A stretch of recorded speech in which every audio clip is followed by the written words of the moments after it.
Hey, what's up guys? Welcome back to my channel. My name is Shauna and I am a recovering addict. I've been sober since September 27th of 2016, so just hit my 3 years about a month ago. I haven't filmed in a while, like a long while, so I just kind of wanted to do a like a get ready with me and also test out this Morphe palette, the 3503. This is actually my first Morphe palette I've ever purchased. If you follow me on Instagram, you saw that I was adamant about getting the Anastasia Beverly Hills Norvina Volume 3 for all the fall colors and the oranges. But it wasn't in stores today at Sephora yet. Just looking at things online, the 3503 is pretty similar. The only thing it's missing is a couple of blues. I'll put in a picture up here of the Volume 3 somewhere so you can see. But this is what the inside of the 3503 looks like. So we still have these greens that are in the Volume 3, and we have these berry tones, and then these bright oranges. So yeah, I'm going to be filming with this today. I'm very excited. Like I said, it's my first Morphe palette. When I swatched it in stores, the little bit that I swatched, you can see it does stain, so it's pretty pigmented. But yeah, I just kind of want to sit down, have a chat, and we'll go from there. Let's just start off with this shade as our transition shade. This is the shade Consume. So it had this plastic sheet that just kind of sits over the top. And I'm going to take that on my Morphe M330. So Power Play is this shade right there.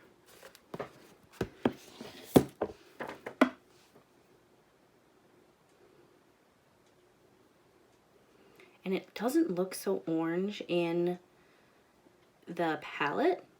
It looks kind of like a warm brown. And that's why I really wanted to swatch it, because on the Morphe website it says it is some sort of orangey shade. Next, I am going to go into this beautiful bright orange shade here. This one is called Ball of Fire. And I am just taking this on an eyeshadow crease brush from e.l.f.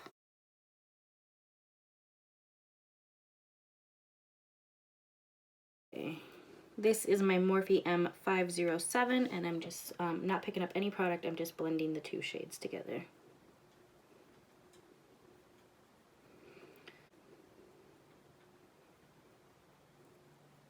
What else is going on in my life? I don't really share much with you guys, which I feel kind of bad about, but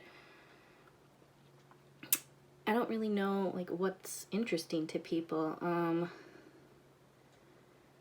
When I know I need to work on being more vulnerable. That's a little hard over the internet. Not that many people are subscribed to this channel, but still. I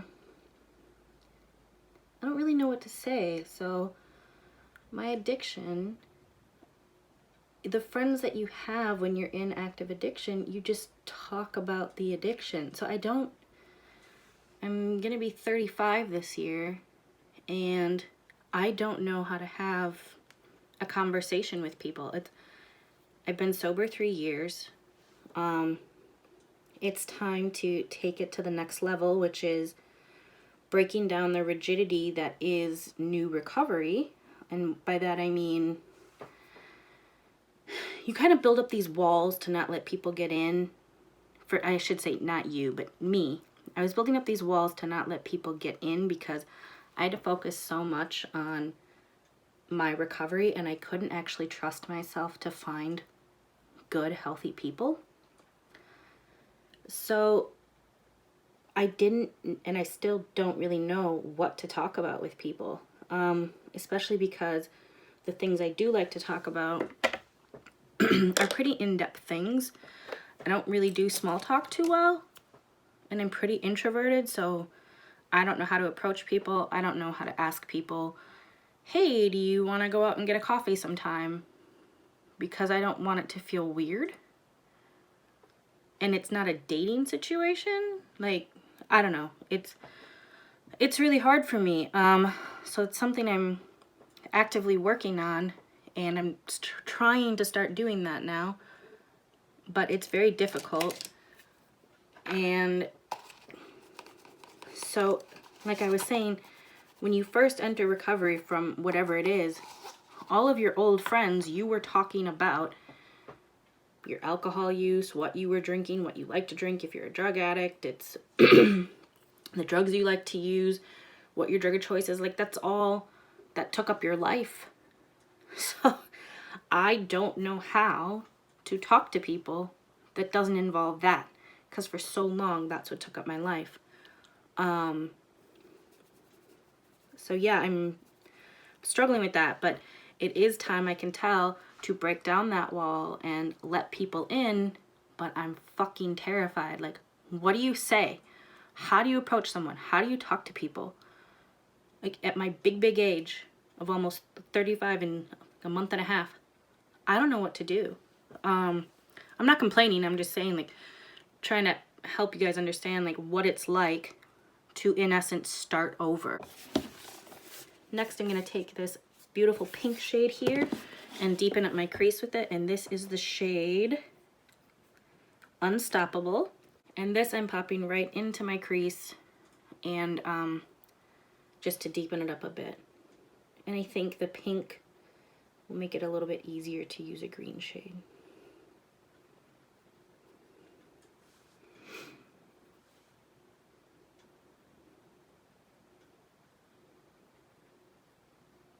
So yeah, my therapist was like, you're really gonna have to start just breaking down those walls. And she's given me some worksheets to do, and we go over kind of like what to say, how to say it. Also, I tend to be someone who gets attached too easily, so then I usually, also with my codependency, I'll try to, like, I'm very used to finding people who are not the best for me, because, you know, they see not vulnerability in that, in the sense that, like, I'm open, but vulnerability in the sense like, oh, you can be my personal therapist. And that's a boundary I've had to set for myself. And so she once tasked me with, I want you to find healthy people, or when someone is being healthy. And when I tell you, that's a hard thing to come by.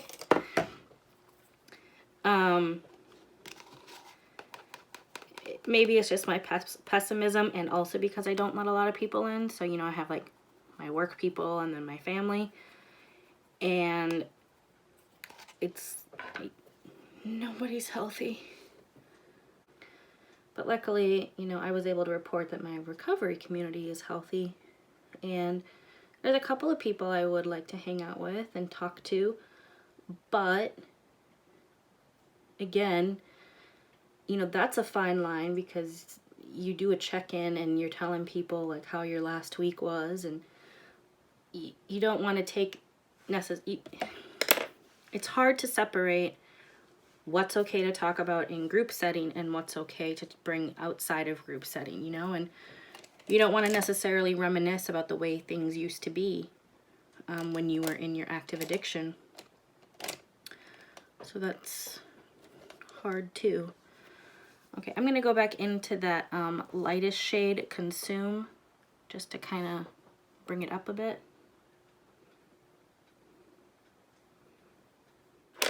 And I feel like we lost the orange a bit too, so I'm going to go back in to the orange shade.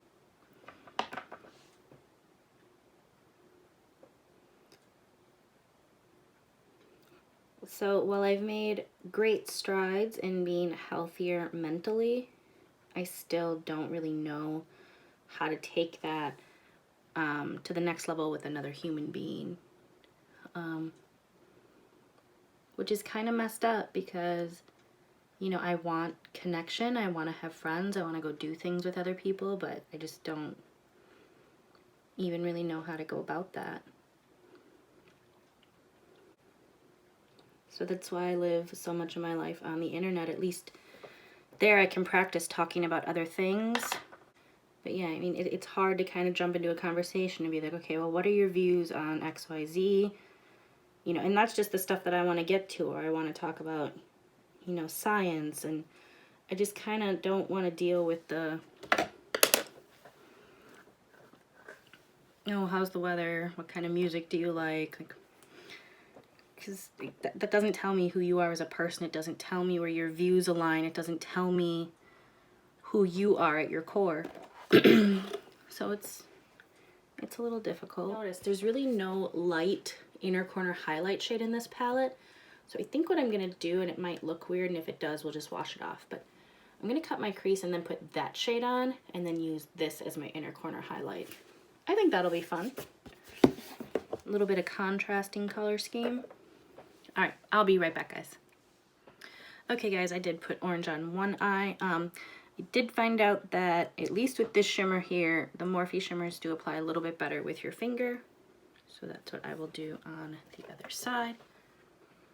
And then for the edges, I'll just use a brush. But yeah, I wasn't getting the shimmer payoff. Because it's not like a, I mean, it's sort of a duochrome. It's like an orange shimmer, but it has a flip, like a goldish peach flip. This is really pretty. This is what I wanted out of that Wet n Wild palette. The Pac-Man one. That just didn't show up for shit. To line, I'm going to use my new favorite liner, which is the Hank & Henry Blickety Black liner. I did get it in a Boxy Charm, I think, August. It's not a felt tip pen. It's actually like a brush tip pen. I really like this. It still skips a little bit because I have wrinkly eyelids. But I think if you don't, and it's not even that it skips, it's just that when my eyes are closed, they're wrinkly, and then if I open them up, it's a little bit better. We are done with the eyes for now. Let's move on to the face. To prime, I am going to go in with the e.l.f. Poreless Putty Primer. This stuff actually does work.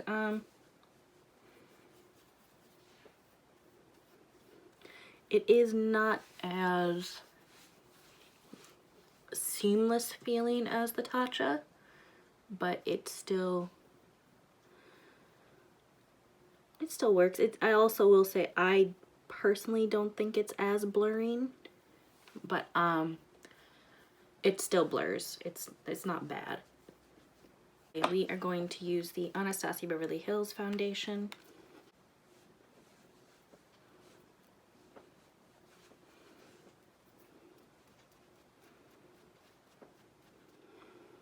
For concealer, I am going to use the Jeffree Star Magic Star Concealer. I am in the shade C2. I know a lot of people complained about the price of this concealer, but you really don't have to use much to get the coverage that you want. So I still feel I'm okay with the price versus the amount that you get. It is pretty full coverage, especially if you use his powder, which we are about to do.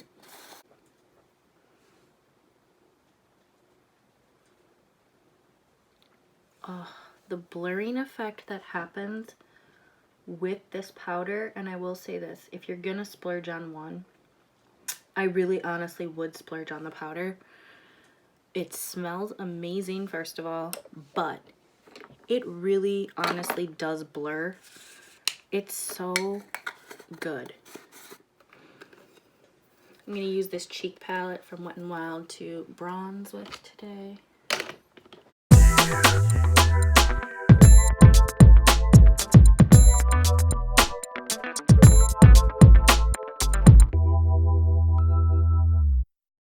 I'm going to go in with this ColourPop blush stick in the shade Flamenco.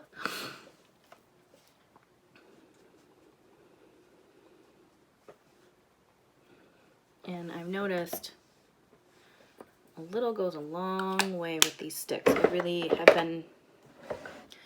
been enjoying them.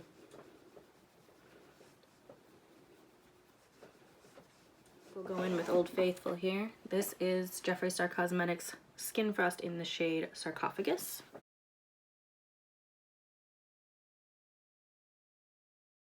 lot of people are telling me I should, you know, go work as a makeup artist, and as great as that sounds, I really don't want to do soft glam looks every fucking time, man. Like, I do this to be creative. This is very much a creative outlet for me. This is one of my tools of recovery that I use, which I'm kind of thinking of doing a video on tools of recovery, like what I use to keep myself sane, and just in general life skills. I think a lot of people don't watch my recovery videos because they think it's just for addicts. Everyone, in my opinion, and I have many, should work a 12-step program, because we all had something shitty happen to us in our childhood that a recovery program could help. But anyway, that's my 2 cents on that. But let me know if you want like tools for living or tools of recovery, things that I use. And again, this is not for everyone. I was able to get off of my anxiety medications. I was able to get off of my antidepressants by working my program. So if that's something you guys are interested in, let me know down below. And I'll probably do a poll as well on Instagram, so watch out for that. But anyway, we are done with the face, so let's finish up this eye look. I am going to take my Morphe M213, which is just, it's just this tiny little buffing brush. And I'm gonna go underneath my eye here with Unstoppable, that pinky shade. Kind of want to put this in my waterline because we're gonna do that green. Let's do that. This is Jeffree Star Cosmetics in the shade Venus Flytrap. I got it in my mystery box for Halloween.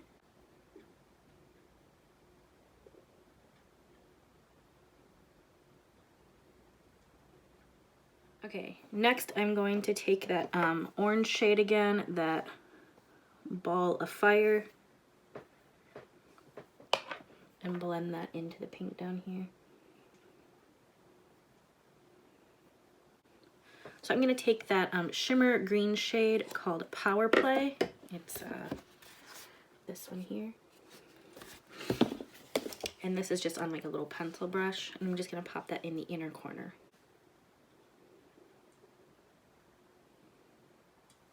This shimmer is applying a bit better than that orange one did.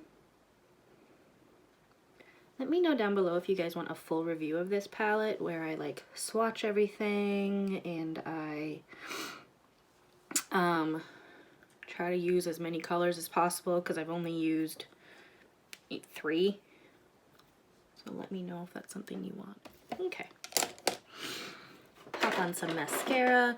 I'm not going to do lashes today because I still have to take my son to swimming lessons and I'm gonna look weird enough as it is. Well, not weird to me, but I live in a very conservative area. So yeah, this is like fucking outrageous for these people here, man. For mascara, I'm just using the Benefit Roller Lash.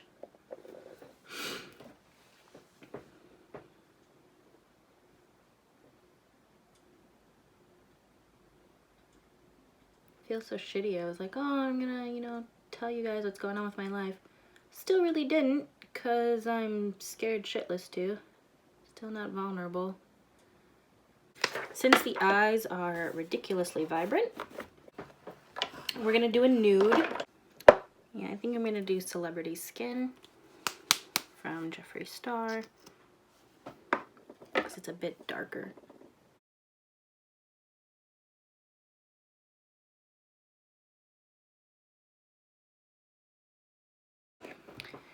And as soon as that's dry, we're gonna go in with this Luna by Luna lip gloss. This has green reflex in it.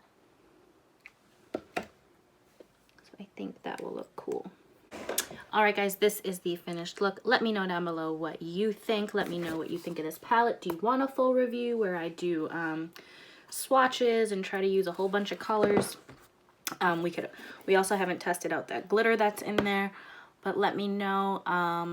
Also, let me know if you want like a tools for living type of video, what I did to not only stay sober but live a better life. As always, guys, I love you so much, and I will see. Oh shit, I almost forgot.